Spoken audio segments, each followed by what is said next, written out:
Welcome back. अभी की जो अपडेट है वो ईसीएल की तरफ से अपडेट है। ईसीएल का फॉर्म फिलिंग प्रोसेस जो है वो स्टार्ट हो चुका है। बहुत सारे लोगों की क्वेरी है रिगार्डिंग फॉर्म फिलिंग प्रोसेस। तो सबसे पहले हम लोग इसमें इसका जो नोटिफिकेशन है इसमें क्या क्या पॉइंट इंपॉर्टेंट है उसको एक बार देख लेते हैं। तो यहाँ पे जो इंपॉर्टेंट चीज़ें हैं वो एक तो एज फैक्टर को लेके है। बहुत सारे लोगों का डाउट रहता है कि एज लिमिट क्या होने वाला है। तो यहाँ पे इन्होंने 27 ईयर जो है वो एज लिमिट बताया है। क्वालिफिकेशन में इंपॉर्टेंट इन्होंने ये बताया है कि जो भी अदर ब्रांचेज है या फिर कोई कॉम्बिनेशन है या इक्विवेलेंट है तो उनको यहाँ पे इन्होंने एलिजिबल नहीं करा। यहाँ पे इन्होंने जो मेंशन करके बताया ब्रांचेस सिर्फ उन्हीं ब्रांचेस को इन्होंने एलिजिबल करा है। यहाँ पे इन्होंने फाइनल ईयर वाले स्टूडेंट को एलिजिबल करा है और इन्होंने बोला है कि जब भी इंटरव्यू होगा उस टाइम आपको सर्टिफिकेट की ज़रूरत होगी। उसके बाद मोड ऑफ सिलेक्शन के बारे में यहाँ पे इन्होंने बताया है। आपका जो भी रिटन टेस्ट होगा और जो इंटरव्यू होने वाला है उसका जो रेशियो इन्होंने बताया वो 85 और 15 का रेशियो इन्होंने बताया हुआ है। आप इसको एक बार देख सकते हो। जो भी इंटरव्यू के लिए सिलेक्टेड होंगे उनका जो रेशियो उन्होंने बताया 1/4 का इन्होंने बताया है। रिटन टेस्ट के बारे में यहाँ पे इन्होंने बताया आपका जो रिटन टेस्ट होने वाला है वो MR बेस्ड होने वाला है। उसके लिए एग्जामिनेशन सिटीज़ जो यहाँ पे इन्होंने क्लियरली मेंशन करके बताया, आप इसको देख सकते हो। आपका जो इंटरव्यू होने वाला है वो हैदराबाद में होने वाला है, यहाँ पे इन्होंने क्लियरली लिख दिया है। उसके बाद जो इंपॉर्टेंट है यहाँ पे इन्होंने डॉक्यूमेंट के बारे में बताया कि डॉक्यूमेंट के टाइम में आपका क्या क्या डॉक्यूमेंट लगने वाला है इंटरव्यू के टाइम में। उसके बाद जनरल कंडीशंस में इन्होंने बताया है कि आपका जो एग्जामिनेशन फ़ी है वो 1000 लगने वाला है, कैसे कैसे अप्लाई करना है उसके बारे में यहाँ पे इन्होंने क्लियरली बताया। अब आप इसको एक बार पढ़ सकते हो। अप्लाई की जो डेट है वो 23 तारीख से स्टार्ट हो चुकी है और लास्ट डेट हमारा 13 अप्रैल को है।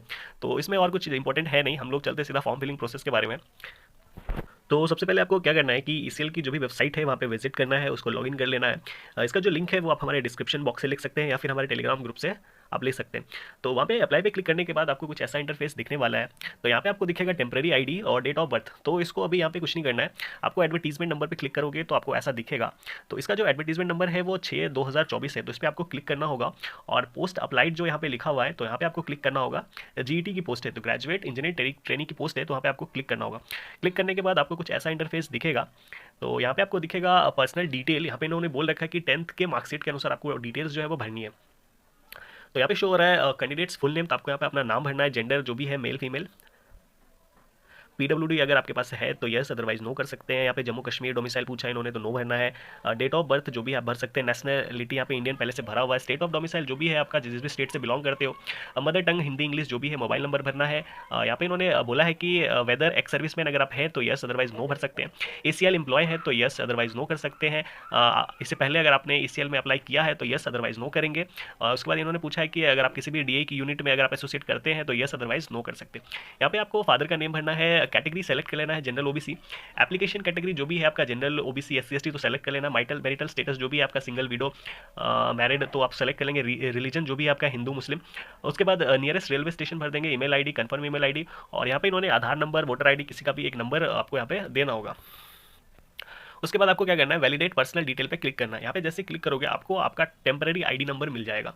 ये टेम्पररी आईडी इसलिए दिया जाता है ताकि अगर आप पूरा प्रोसेस ना करो, बाद में फॉर्म फिल करना चाहते हो तो ये टेम्पररी आईडी और डेट ऑफ बर्थ डालने पर आपने जहाँ तक फिल किया था उसके आगे आगे ही खुलेगा। तो ये इसलिए दिया जाता है। उसके बाद आपको क्या करना है, उसके बाद आपको आपका परमानेंट एड्रेस आने वाला है। तो आप यहाँ पे अपना परमानेंट एड्रेस जो भी है आप इसको फिलअप कर दोगे। उसके बाद आता है हमारा प्राइमरी क्वालिफिकेशन डिटेल्स। याद रखना है कि जो भी आप फिलअप कर रहे हो उसको वैलिडेट करते हुए जाओगे। तो वैलिडेट करने के बाद ही अगला जो भी कॉलम है वो खुलता है, तो इस चीज़ का आप ध्यान रखेंगे। उसके बाद प्राइमरी क्वालिफिकेशन डिटेल्स में यहाँ पे इन्होंने बोल रखा है कि name of the degree, branch, class, marks section, college, marksheet number, month, year, university. तो इसको कैसे कैसे भरना है, सबसे पहले आपको आपका जो भी डिग्री है जैसे इस पर आप क्लिक करोगे तो यहाँ पे पोस्ट ग्रेजुएट और फर्स्ट क्लास इंजीनियरिंग ग्रेजुएट दिखाने वाला है, तो आपको फर्स्ट क्लास इंजीनियरिंग ग्रेजुएट पे क्लिक करना है। ब्रांच जो भी है आप यहाँ पे देख सकते हैं, कंप्यूटर, ट्रिपल EC और मैकेनिकल। तो जो भी ब्रांच है आप उसको सेलेक्ट कर लोगे।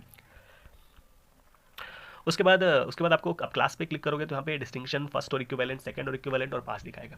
तो डिस्टिंक्शन उन लोगों के लिए है जिनका जिनका परसेंटेज जो है वो 75% से ऊपर है, तो वो लोग डिस्टिंक्शन सेलेक्ट कर सकते हैं। जिनका 70% है वो फर्स्ट और इक्विवेलेंट पे क्लिक कर सकते हैं। जिनका 60 के आसपास है वो सेकंड क्लास कर सकते हैं, और जो सिर्फ पास है वो पास पे क्लिक कर सकते हैं। उसके बाद मार्क्स परसेंटेज सिलेक्शन पे आपको क्लिक करना है, तो यहाँ पे दिखेगा परसेंटेज में या फिर secure mark by maximum mark. तो आप जो भी सेलेक्ट करेंगे उसके हिसाब से आप भर सकते हैं इसको। उसके बाद उसके बाद आपको कुछ ऐसा दिखने वाला है। उसके बाद आपका कॉलेज का नाम जो भी है आप कॉलेज का नाम फिलअप कर देंगे।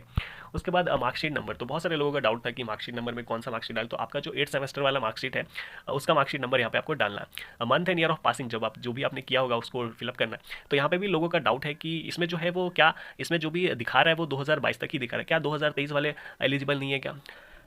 तो नोटिफिकेशन में यहाँ पे कहीं पे भी कुछ भी नहीं लिखा हुआ है कि 2023 वाले फिलअप नहीं कर सकते हैं। तो यहाँ पे इसका एक ग्लिच है, आपको कुछ कुछ दिन वेट करना होगा, ये चीज़ें सही हो जाएंगी। उसके बाद परसेंटेज जो भी है आप फिलअप कर सकते हैं, यूनिवर्सिटी आपका जो भी है। उसके बाद फिलअप करने के बाद आपको आपका जो भी स्कूल का नाम है 10th का, तो यहाँ पे याद रखना है कि आपको 10th नहीं लिखना, 10 नहीं लिखना है, यहाँ पे आपको लिखना होगा मैट्रिक लिखना होगा, उसके बाद इंटरमीडिएट लिखना होगा, उसके बाद आपका जो भी डिग्री है। तो इस तरीके से आपको लिखना, आप बोर्ड का नाम लिख देंगे, मंथ आपका पास क्या करा था आपने, क्या क्वालिफिकेशन थी, तो ये चीज़ें आपको यहाँ पे पढ़नी होंगी। पे प्रीवियस एक्सपीरियंस के बारे में पूछा जाएगा, अगर आपके पास कोई एक्सपीरियंस है तो आप यहाँ पे उसको ऐड कर सकते हो। उसके बाद बात करें तो यहाँ पे इन्होंने लैंग्वेज का दे रखा है, तो आप सेलेक्ट कर सकते हो हिंदी, इंग्लिश, गुजराती, तमिल, जो भी आपके पास आप लैंग्वेज को जानते हो उस पर आप क्लिक कर सकते हो, फिलअप कर सकते हो। उसके बाद यहाँ पे इन्होंने बोला है कि आपका जो टेस्ट सेंटर रहने वाला है वो क्या रहेगा, तो आप इस पर क्लिक करोगे तो यहाँ पे दिखाएगा सेंटर बैंगलोर, चेन्नई, हैदराबाद, कोलकाता, मुंबई और न्यू दिल्ली। तो जो भी आपको सही लगे आप अपने अकॉर्डिंग इसको यहाँ पे क्लिक कर सकते हो। उसके बाद क्या करना है,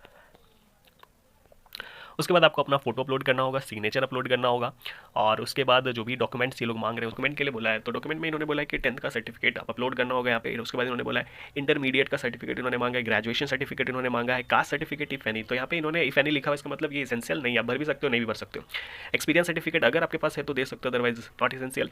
उसके बाद अदर्स, अगर इसके अलावा भी अगर आपके पास कोई सर्टिफिकेट है तो आप इसको यहाँ पे दे सकते हो। उसके बाद बात करें पेमेंट की, तो पेमेंट के लिए यहाँ पे इन्होंने SBI कलेक्ट के बारे में बताया, तो जैसे आप SBI कलेक्ट पे क्लिक करोगे तो आपको कुछ ऐसा दिखने वाला है।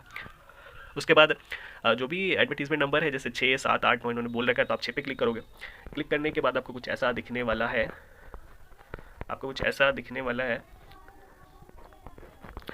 तो ऐसा दिखने वाला है। उसके बाद आप अपना यहाँ पे अपना नाम भरेंगे, पोस्ट अप्लाइड जो भी है, मोबाइल नंबर, एप्लीकेशन फी 1000 रुपये लगने वाले हैं। उसके बाद इंटरव्यू डिटेल्स, आप अपना डिटेल भरेंगे, date of birth, email ID बोला है, और उसके बाद फिर यहाँ पे कैप्चा डाल के आप इसको पे कर सकते हो।